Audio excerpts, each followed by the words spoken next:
Everybody, this is the Wikstrand, and the movie of today is of course Jaws the Revenge.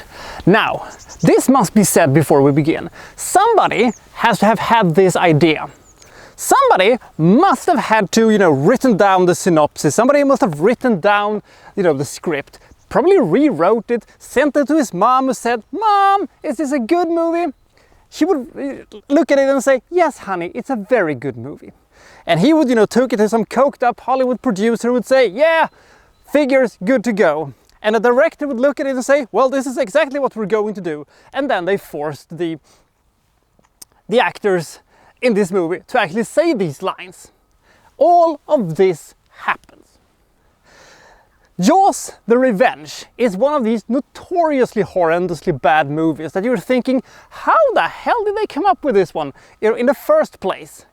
It is one of these movies that has to be seen to be believed. It is a movie that is so horrendously dumb and so horrendously insane. Trying to unpack all of these lunatic, idiot storylines that they've created for this movie at least keeps you from being so bored that you're risking being a comatose patient. But what is it about this movie that makes it so compellingly awful? Let's take a look at it, shall we? And if you somehow have never seen this gloriously bad, this horrendously dumb movie, oh boy, we have got a treat for you today. This is Jaws the Revenge, because as we all know, this time it's personal.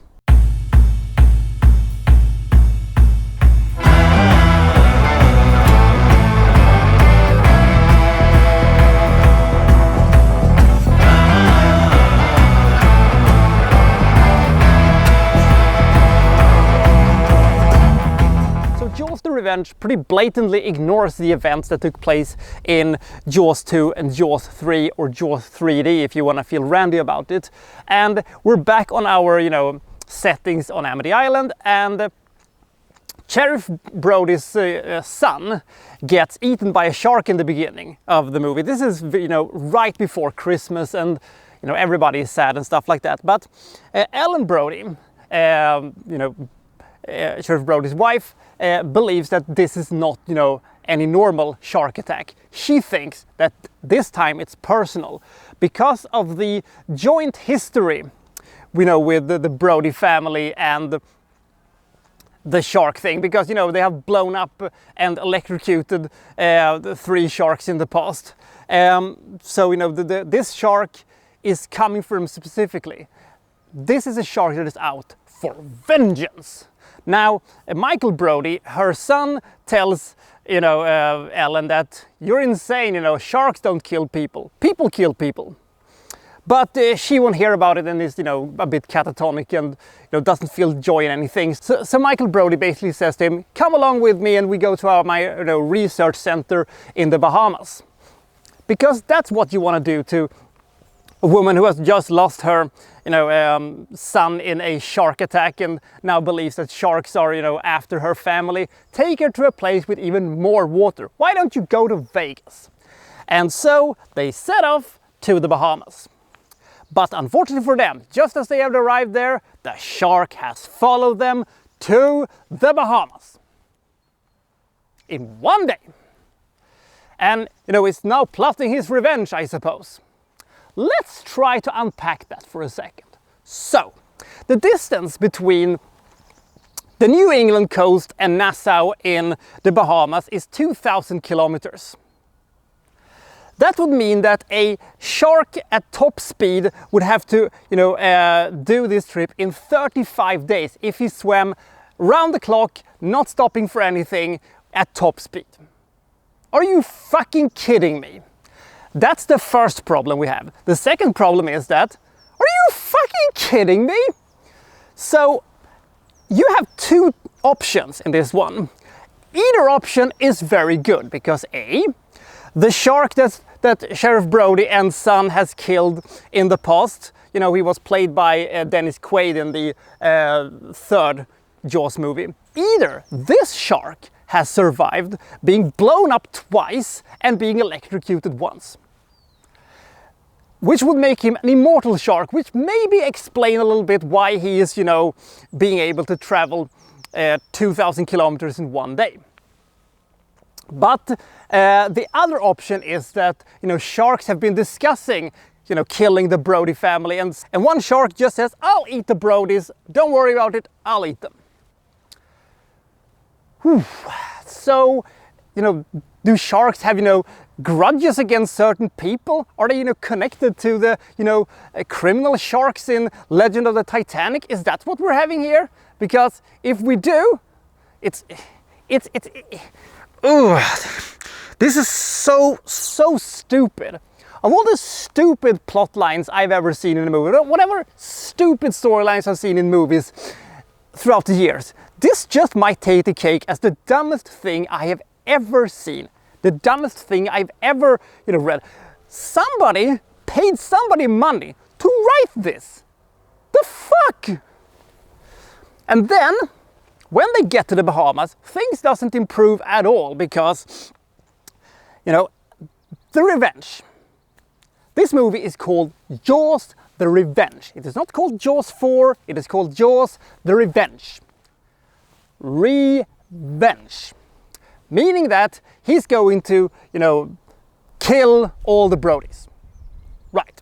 If we accept this shark is not very good at this. Because, you know, he has already killed one of the Brodies. You know, he does that in the beginning when he's going out on a boat and stuff like that. And as they mentioned, that you know, Roy Scheider did not return for this movie, as he said, Satan himself couldn't drag me into this one, and therefore he's written completely out of this movie. He was originally meant to be taken the spot of being eaten in the beginning, but when Michael mentions this to his, you know, deranged and lunatic mother, she says, no, he died of a heart attack, and she responds, he died of fear of the shark. So a guy who has, you know, single-handedly basically fought off sharks twice died because of fear of the shark. Seems legit, I guess. But back to the revenge thing. This shark is one of the slowest, most ineffective, you know, killer sharks in the movie history. He barely kills anybody. And when he attacks other things than actually Brody. He has, you know, a bunch of good opportunities to chomp down and munch on some Brodies, but instead chooses, you know, some asshole tourist that we have never seen before and drags her away, and he's munching on, you know, a submarine or something like that, instead of, you know, killing a perfectly good Brody sitting right over there.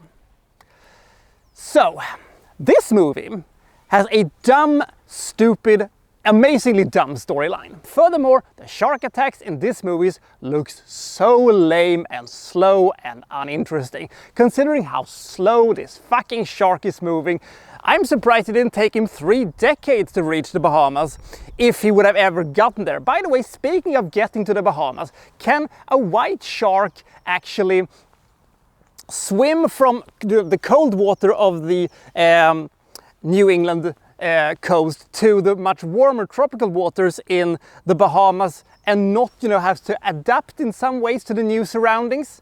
Can they do that? I don't know, I'm not a biologist. So this movie isn't very interesting. It isn't very, you know, scary, it isn't very suspenseful or anything like that. Everything that was cool about the previous Jaws movie has now been absolutely stripped away. Every single bit of it. Not only because of the stupid storyline of you know, a shark that wants to take revenge and is bad at taking revenge. We also have the downside of this movie being incredibly boring. Because nothing happens. Because most of the movie is actually spent with Michael Caine, you know, making one of his famous paycheck movies. Basically, he has openly stated that he thinks that this movie is kind of terrible, and he actually, you know, missed, you know, receiving his Oscar for Hannah and His Sisters because he was busy filming this movie. That's not a very good, you know, trade-off. But yes, as he has said, it paid for my house, and this house is very good. So at least it's very openly about how dumb this is. But him and, you know, Ellen strikes up a kind of cute little relationship. The kind of, you know, romance between elderly people that we find kind of endearing and kind of sweet. As long as they don't take off their clothes or anything like that. Ugh. But This feels more like Terms of Endearment rather than the fourth installment of the Jaws franchise. Then we come to the ending and it gets super dumb. Apparently there is a bunch of different endings to this movie where they have, inserted things and removed certain things. I wish they at least could have removed the sharks roaring. The shark in this movie is fucking roaring. And it's roar.